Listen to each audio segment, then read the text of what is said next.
Imagine something for a moment.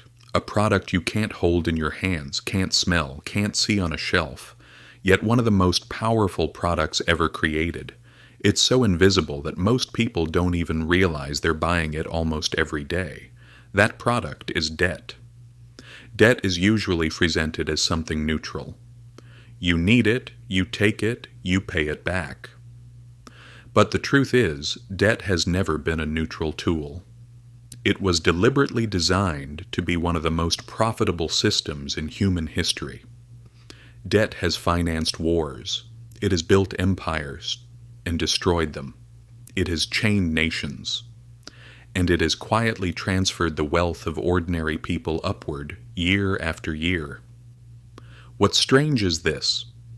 Ask most people where debt actually comes from, and they won't have a clear answer.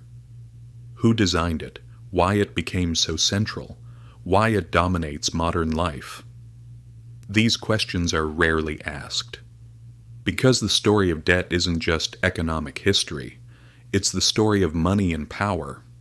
At its simplest, debt is a promise. You take something today and agree to repay it tomorrow.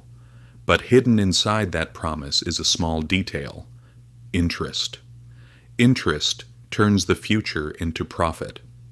It allows time itself to be sold before it even exists. For thousands of years, societies understood how dangerous this idea was. In ancient Mesopotamia, debts were recorded on clay tablets, but those same societies also knew something crucial. When debt grew too large, people became trapped, and systems collapsed. That's why leaders periodically erased debts. In the Hebrew tradition, debts were forgiven every 50 years. The logic was simple. Debt could be useful, but left unchecked, it became destructive. Over time, however, elites learned something important. Erasing debt wasn't profitable. Managing it was. In medieval Europe, the church officially banned interest, but bankers didn't stop. They simply disguised loans under different names: trade contracts, complex agreements, paperwork that looked harmless on the surface. By the Renaissance, powerful banking families like the Medici built empires not with land or armies, but with credit. They financed kings, popes, and merchants. And in return, they gained more than money. They gained political power. Debt was no longer just a financial product. It had become the engine of power. The real turning point came in the 17th century. When the Dutch Republic fought for independence, it sold bonds to its own citizens. In other words, it sold the future to finance the present.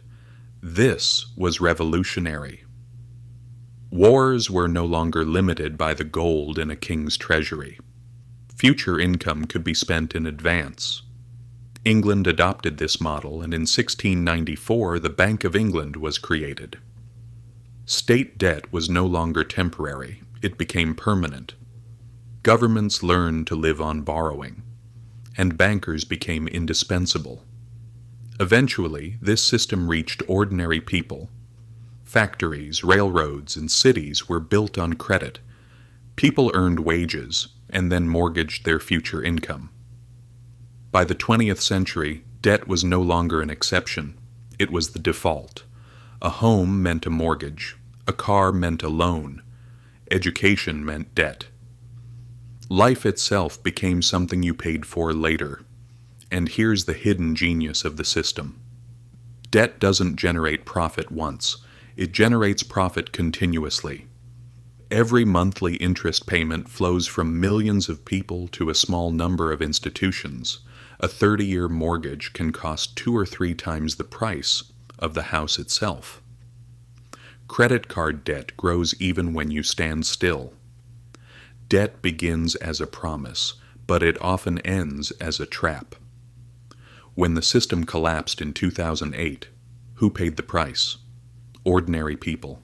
They lost homes, jobs, and savings. Banks were rescued. And did debt shrink after that? No. It grew even larger. Today, global debt exceeds $300 trillion. the largest burden in human history. But we don't call it a crisis, we call it growth. Debt has become so normalized that we barely question it. Young people start adult life already indebted. Families buy dreams on credit.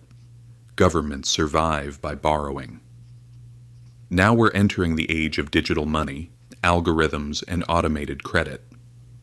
Debt is becoming faster, more invisible, and easier to control. History shows us one thing clearly. Debt is never neutral. Behind every credit offer is a system designed to profit from your future. From the clay tablets of Mesopotamia to Wall Street, the pattern hasn't changed. Debt empowers the creditor, it binds the debtor, and it reshapes the world in favor of those who control the flow of money. Debt is not a tool, it is a behavior. Who borrows, who lends, and who collects the interest, that's where real power lives. This channel doesn't tell stories that praise the system. We show how it was built and who it truly works for. If you want to understand that, you're in the right place.